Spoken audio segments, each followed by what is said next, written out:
Pembuatan sebuah candi biasanya bertujuan sebagai sarana pemujaan kepada dewa-dewa yang sebagian tergambar pada relief-relief yang berada di sekitar candi tersebut. Namun, pernahkah terpikir oleh Anda bila relief-relief ini justru memiliki arti lain, misalnya mengenai peradaban kita yang ada di Nusantara?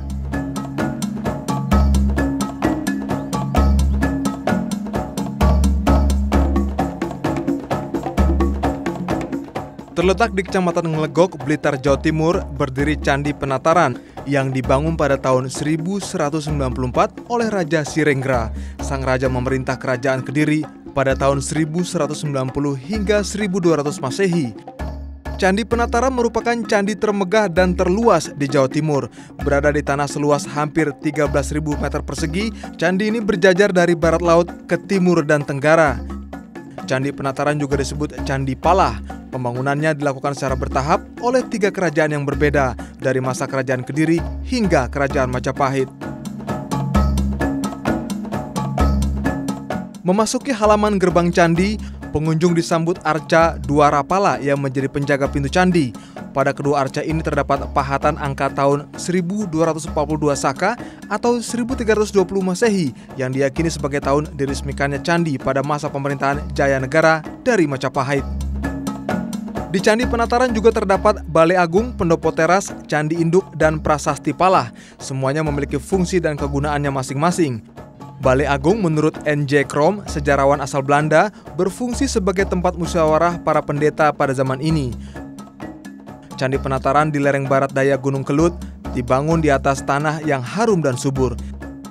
Candi ini menjadi pusat pertemuan setiap daerah dan dekat dengan air. Candi ini dibangun dengan harapan dapat menangkal penduduk dari bencana Gunung Kelut. Terkait dengan masalah penolak bala dan tidak, itu sebenarnya secara akademis menunjukkan bahwa bangunan suci dibangun, khususnya candi, itu tergantung daripada fungsi. Nah, kalau fungsi di sini itu sebagai tempat peribadahan, maka bangunan itu dipergunakan sebagai tempat peribadahan.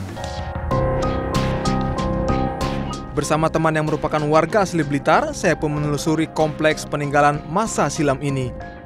Perjalanan kami diawali ke Candi Angka yang lebih dikenal masyarakat Jawa Timur sebagai Candi Brawijaya yang juga menjadi lambang Kodam 5 Brawijaya. Selain menjadi tempat beribadah, Candi Penataran diperkirakan menjadi tempat perabuan Ken Arok.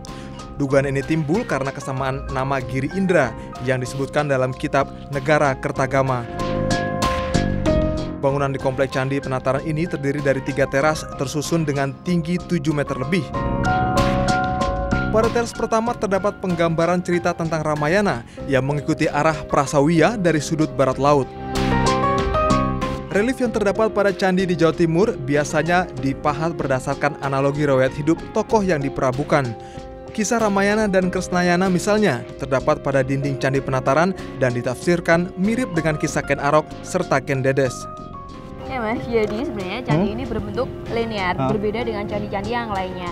Dan terbukti dengan beberapa candi perwara dan pendopo teras itu ada di depan candi utamanya. Ya, memang benar. Tata letak Candi Penataran ini berbeda dengan langgam Jawa, candi-candi yang ada di Jawa Tengah. Karena biasanya Jawa Tengah itu disusun dengan pola mandala konsentrik atau candi utamanya berada di tengah-tengah halaman candi. Pola ini menjadi ciri khas dari pola langgam Jawa Timur yang berkembang pada Kerajaan Kediri hingga Kerajaan Majapahit, yang akhirnya dilanjutkan sampai pura-pura yang sekarang ada di Bali. Bentuknya kurang lebih sama seperti ini.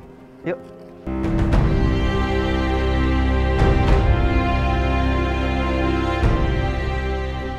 Candi Penataran juga memiliki kekhasan dalam reliefnya. Gaya relief candi ini berbeda dari candi di Jawa Tengah sebelum abad ke-11.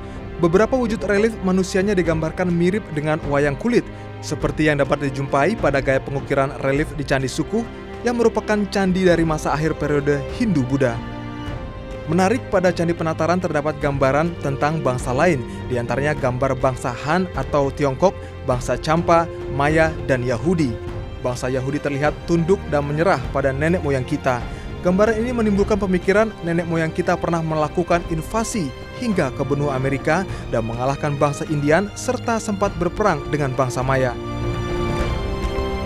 Pada salah satu relief terdapat sosok patung prajurit bangsa Maya dari kerajaan Copan yang saat ini terletak di Honduras. Terdapat juga relief pakaian dan aksesoris kepala yang mirip bangsa di Turki, India, hingga Pakistan. Pada relief lain juga tergambar peperangan leluhur kita dengan bangsa lain di dunia. Timbul pertanyaan, apakah leluhur kita sudah memiliki peradaban sejak 6.500 tahun yang lalu? Pada relief juga terdapat gambar gajah zaman purba yang menurut para ahli di Amerika sudah punah 6.500 tahun yang lalu. Sehingga tidak salah kalau tadi dikatakan dalam relief itu ada yang seolah-olah bahwa etnis tertentu ya itu menunjukkan tabiknya, menunjukkan penghormatannya kepada bangsa Nusantara ini. Jadi memang itu sudah selayaknya seperti itu. Candi Penataran atau Candi Palah kini menjadi tujuan wisata di Blitar. Hubungan tiga kerajaan dengan Tuhan terlihat di kompleks candi ini. Relief dapat menjadi sebuah penggambaran mengenai cerita masa lalu leluhur kita. Namun, dengan hadirnya beragam relief yang menggambarkan tentang kehidupan serta wajah-wajah yang hadir dari seluruh penjuru dunia, menghadirkan sebuah pertanyaan, sebenarnya apa maksud dan tujuan? Mungkinkah dari relief tersebut justru menggambarkan bahwa peradaban yang ada di dunia berasal dari Nusantara kita? Ataukah ini hanya sebuah relief belaka tanpa cerita apa-apa? Meskipun demikian, sebenarnya ada pengaruh apa? Jika memang benar peradaban berasal dari negara kita, adakah pengaruhnya bagi kita saat ini dan ke depannya?